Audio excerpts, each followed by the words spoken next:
함께 보실 하나님 말씀은 신약성경 사도행전 24장입니다.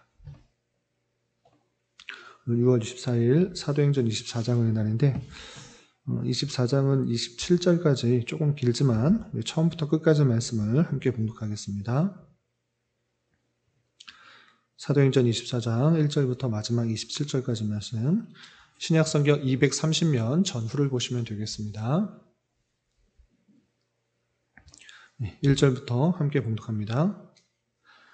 닷새 후에 대제사장 아나니아가 어떤 장로들과 한 변호사 더둘로와 함께 내려와서 총독 앞에서 바울을 고발하니라. 바울을 부르매 더둘로가 고발하여 이르되, 벨릭스 각하여, 우리가 당신을 힘입어 태평을 누리고 또 이 민족이 당신의 선견으로 말미암아 여러 가지로 개선된 것을 우리가 어느 모양으로나 어느 곳에서나 크게 감사하니이다. 당신을 더 괴롭게 아니하려 하여 우리가 대강 여짜옵나니 관용하여 들으시기를 원하나이다. 우리가 보니 이 사람은 전염병 같은 자라. 천하에 흩어진 유대인을 다 소유하게 하는 자요, 나사렛 이단의 우두머리라. 그가 또 성전을 더럽게 하려 함으로 우리가 잡아싸우니 당신이 친히 그를 신문하시면 우리가 고발하는 이 모든 일을 아실 수 있나이다 하니, 유대인들도 이에 참가하여 이 말이 옳다 주장하니라. 총독이 바울에게 머리로 표시하여 말하라 하니 그가 대답하되, 당신이 여러 해 전부터 이 민족의 재판장 된 것을 내가 알고 내 사건에 대하여 기꺼이 변명하나이다. 당신이 아실 수 있는 바와 같이 내가 예루살렘에 예배하러 올라간 지 12일밖에 안 되었고, 그들은 내가 성전에서 누구와 변론하는 것이나 회당 또는 시중에서 무리를 소동하게 하는 것을 보지 못하였으니, 이제 나를 고발하는 모든 일에 대하여 그들이 능히 당신 앞에 내세울 것이 없나이다. 그러나 이것을 당신께 고백하리이다. 나는 그들이 이단이라 하는 도를 따라 조상의 하나님을 섬기고 율법과 선지자들의 글에 기록된 것을 다 믿으며 그들이 기다리는 바 하나님께 향한 소망을 나도 가졌으니 곧 의인과 악인의 부활이 있으리라 함이니이다. 이것으로 말미암아 나도 하나님과 사람에 대하여 항상 양심에 거리낌이 없기를 힘쓰나이다. 여러 해 만에 내가 내 민족을 구제할 것과 재물을 가지고 와서 드리는 중에 내가 결례를 행하였고 모임도 없고 소동도 없이 성전에 있는 것을 그들이 보았나이다. 그러나 아시아로부터 온 어떤 유대인들이 있었으니 그들이 만일 나를 반대할 사건이 있으면 마땅히 당신 앞에 와서 고발하였을 것이요, 그렇지 않으면 이 사람들이 내가 공회 앞에 섰을 때에 무슨 옳지 않은 것을 보았는가 말하라 하소서.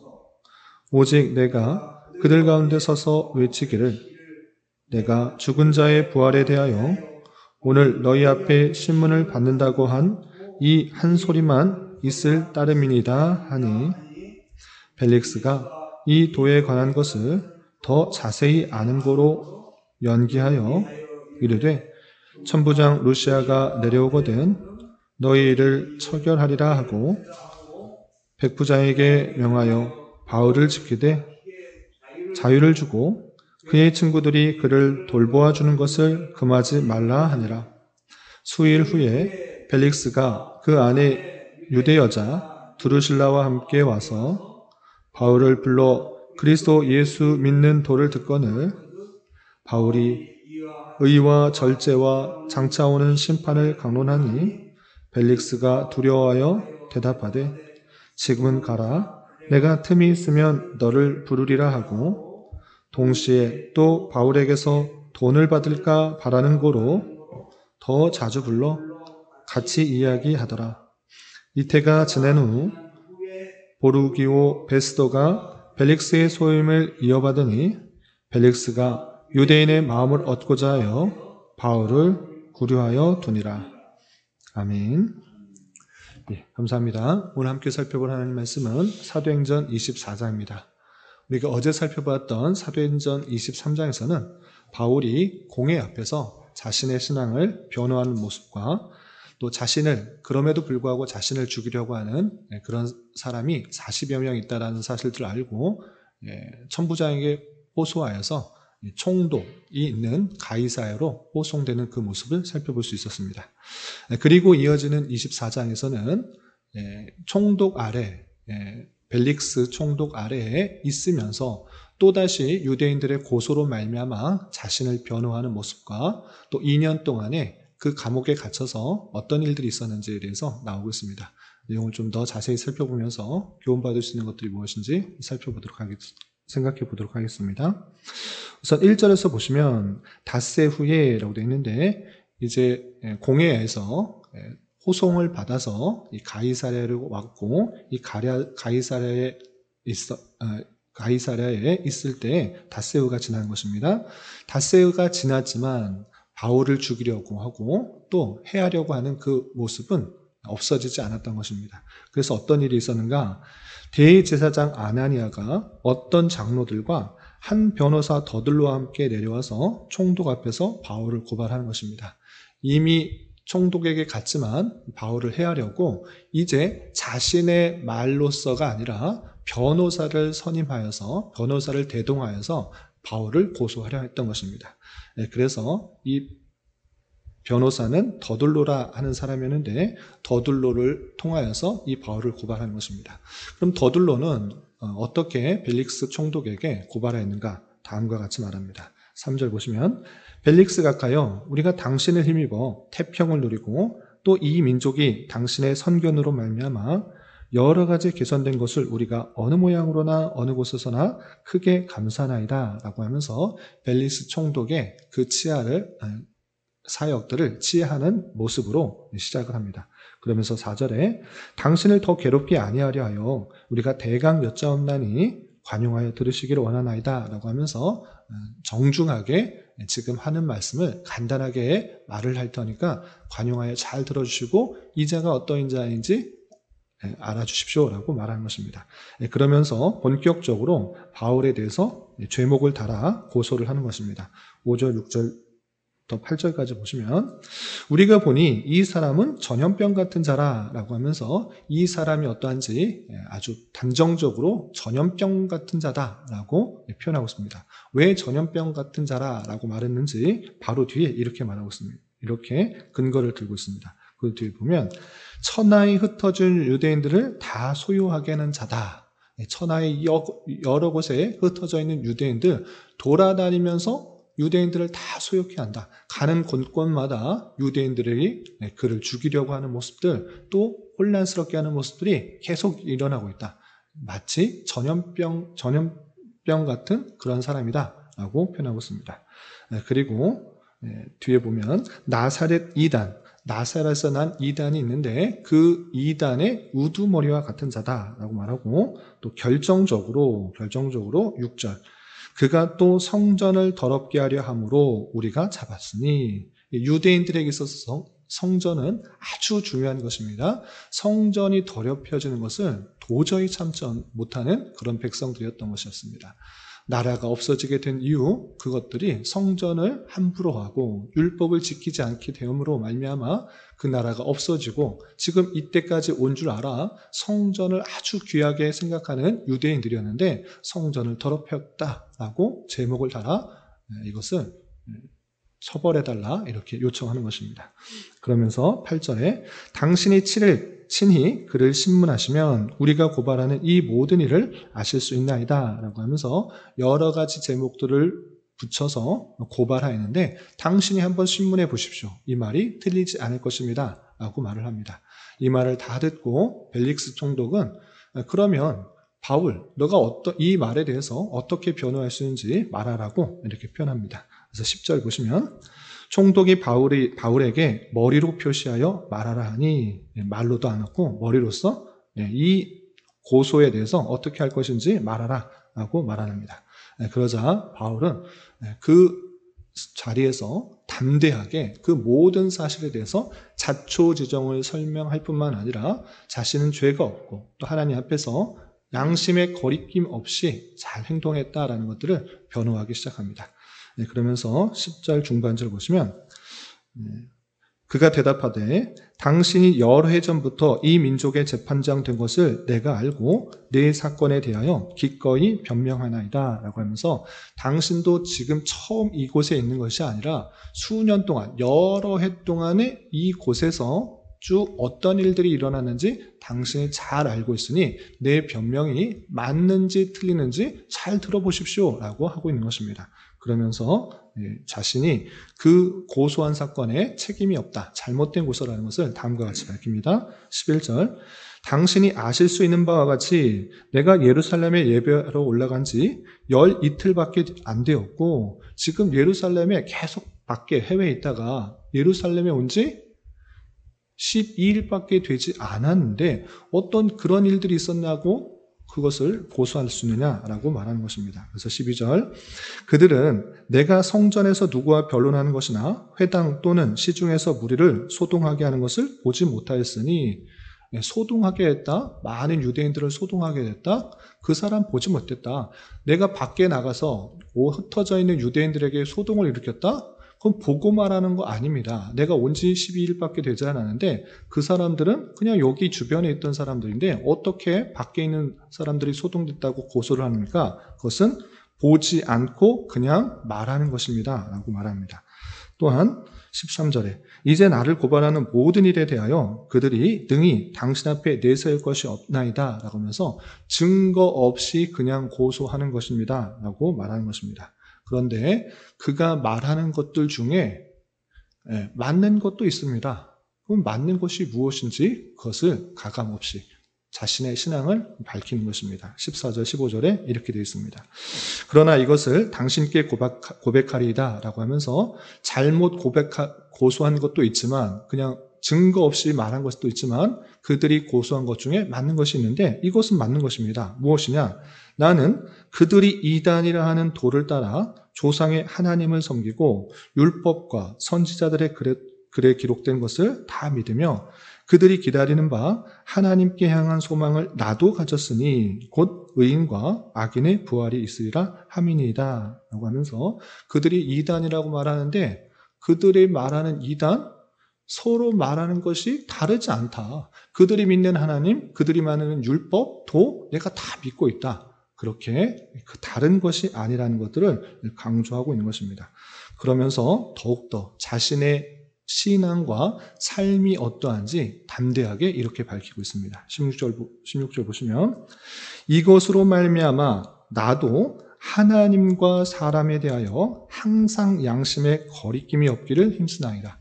하나님을 믿고 또 율법을 따르고 그것이 중요하다는 것을 알기 때문에 나는 하나님과 또한 사람 앞에서 양심의 거리낌 없이 살아가기를 힘썼다라고 자신을 변호하는 것입니다. 그리고 또 17절, 18절 계속해서 보시면 성전을 소유하게 만들었다라고 말을 하는데 그것에 대해서 변론을 또 이어가고 있습니다. 17절, 18절 보시면 여러 해 만에 내가 민족을 구제할 것과 재물을 가지고 와서 지금 내가 돌아다니면서 뭐 했는 줄 아느냐?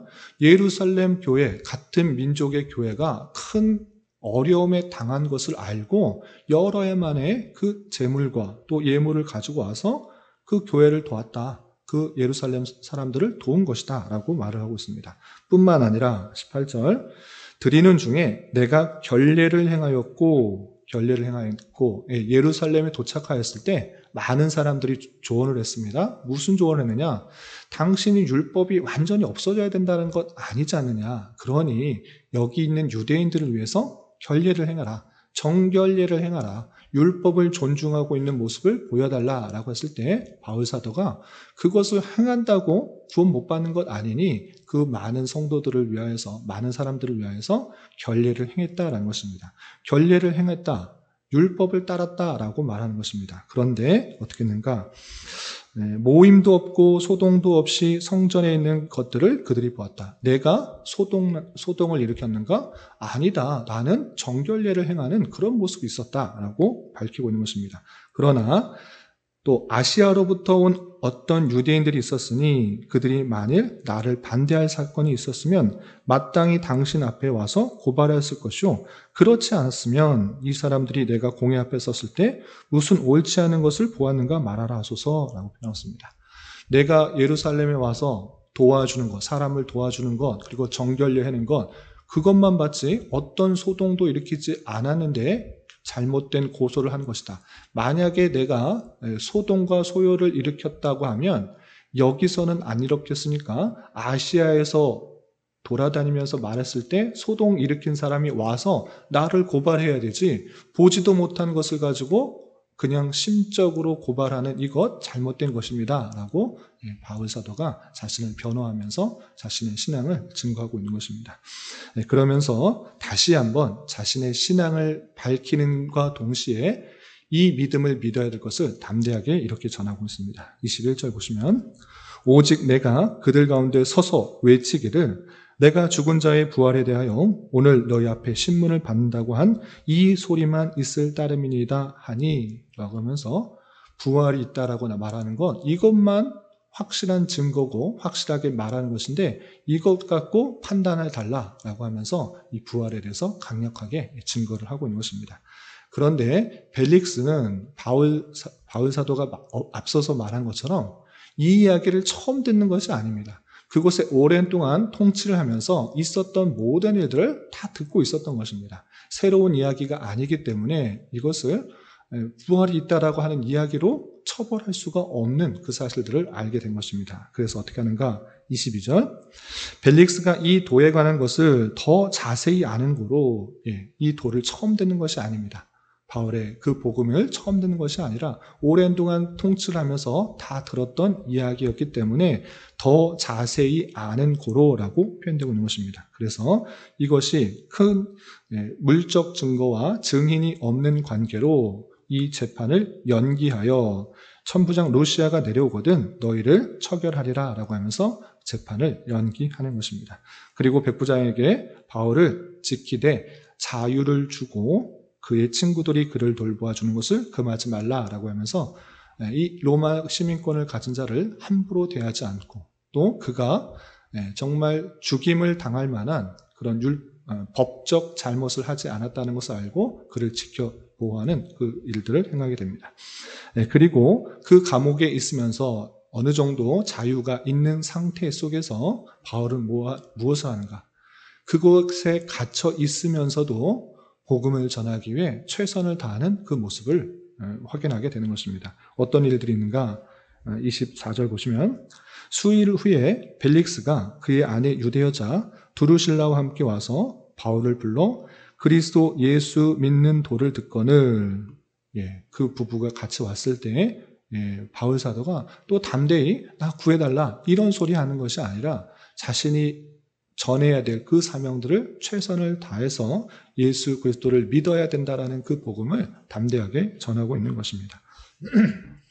그러나 벨릭스는 그 만나는 가운데 있어서 그 도에 관심이 있다기보다는 그를 자주 만나면서 혹시나 바울 사도가 그곳에서 꺼내달라고 하기 위해서 돈을 주지 않을까, 뇌물을 주지 않을까 생각하여서 계속 만나게 되는 그 모습을 보는 것입니다.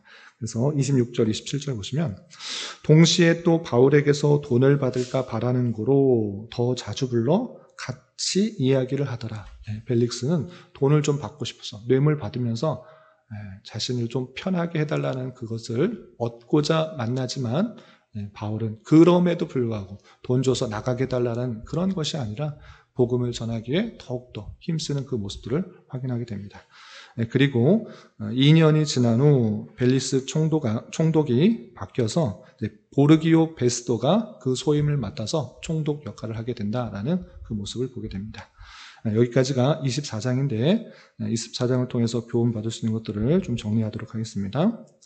바울은 수년 동안 아시아와 유럽에 복음을 전하면서 많은 어려움들을 당했습니다. 그리고 또 자신이 결박당할 것을 알매도 불구하고 예루살렘에 당한 환난을 돕기 위해서 그 자리에 왔던 것입니다. 그리고 그 환난대로 자신이 결박되고 또 많은 조롱과 비판과 죽임을 당하는 속에서도 더욱더 하나님을 의지하여 만나는 사람마다 자신의 신앙을 더욱더 밝히고 그들에게 만나는 사람마다 더욱더 그리스도가 누구인지 그리스도가 자신이 믿는 도가 무엇인지를 담대하게 밝히는 그 모습을 보게 됩니다.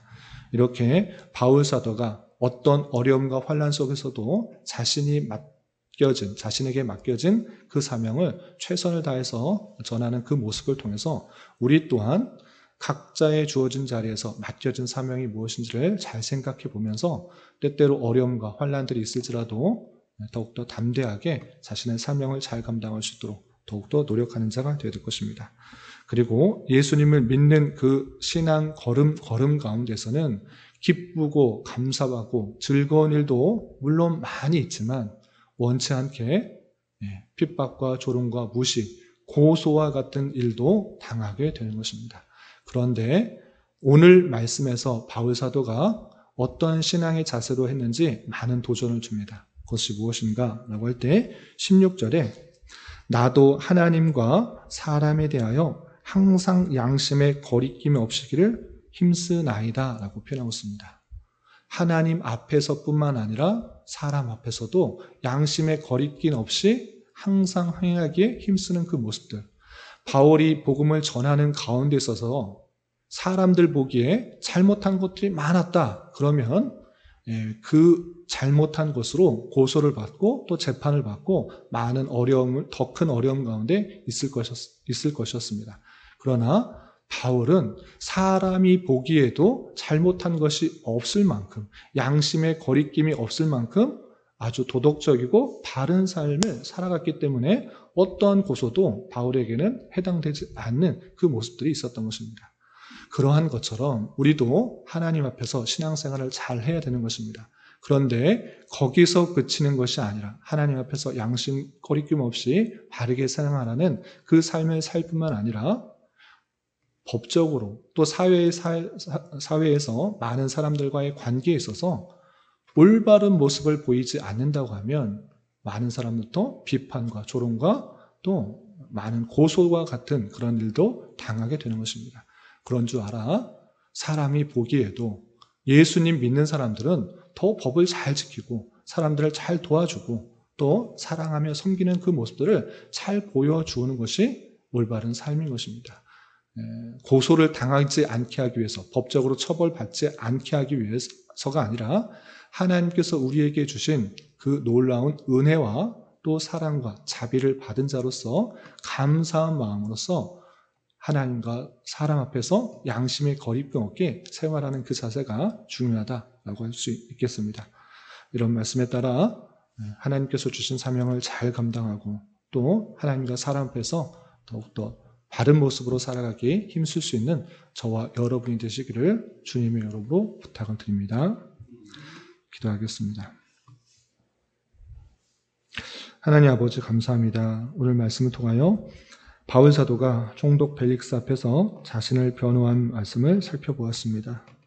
이런 말씀을 대하는 자로서 주님을 따르는 이 길이 기쁘고 감사한 일만이 아니라 때때로 외롭고 지치고 조롱받고 핍박받는 일도 있는 줄 알고 그러한 일을 만났을 때 너무 낭망하지 않게 하여 주시고 전능하신 하나님을 믿는 믿음 가운데 담대하게 자신의 신앙을 잘 간직하며 전하게 하여 주시고 하나님과 사람에 대하여 항상 양심의 거리낌 없이 행동하기에 힘쓰며 선한 행실과 모범적인 삶의 자세로 주님의 영광을 더욱더 드러내기에 힘쓰는 자 되게 하여 주시옵소서. 주님, 6월은 선교라는 주제로 한 달을 보내고 있습니다. 복음 전파의 사명을 감당하기 위하여 해외 곳곳에서 빛도 없이 이름도 없이 선교를 담당하는 수많은 선교사님들을 위하여 더욱 관심 갖고 기도하며 물심양면으로 후원할 수 있는 기회가 될 수 있도록 은혜를 더하여 주옵소서. 주님, 나라와 민족을 위하여 기도합니다. 정치적으로, 경제적으로, 문화적으로 많은 혼란과 어려움과 타락이 있습니다. 주님 긍휼히 여겨주시고 이 나라의 대통령과 위정자들을 붙들어 주셔서 주님의 선한 도구로 사용하여 주심으로 법과 질서가 온전히 지켜지고 땀의 가치가 더욱더 존중되며 창조 질서가 유지되어 하나님의 주권과 공의, 영광과 능력이 온전히 선포되며 드러나는 나라 될 수 있도록 은혜를 내려 주시옵소서. 주님, 교회 내 육체의 질병과 연약함으로 병원에 치료를 받는 여러 성도들과 그의 가족들이 있사오니 주님 붙들어 주셔서 건강하게 잘 회복될 수 있도록 은혜를 더하여 주옵시며 가족의 전도와 신앙을 위해 직장과 사업장의 문제로 주님께 간절히 기도하는 여러 지체들이 있사오니 주님께서 그 모든 상황과 여건, 마음과 생각을 주장하여 주셔서 우리의 기대와 소망보다 훨씬 더 풍성한 것들로 채워주는 하나님을 깊이 경험할 수 있는 기회 되도록 인도하여 주시옵소서. 이 시간 각자 간절하게 간구하는 기도 제목 주님께서 들으시고 가장 선한 것들로 응답하여 주시옵소서. 예수님의 이름으로 기도 올리옵나이다. 아멘.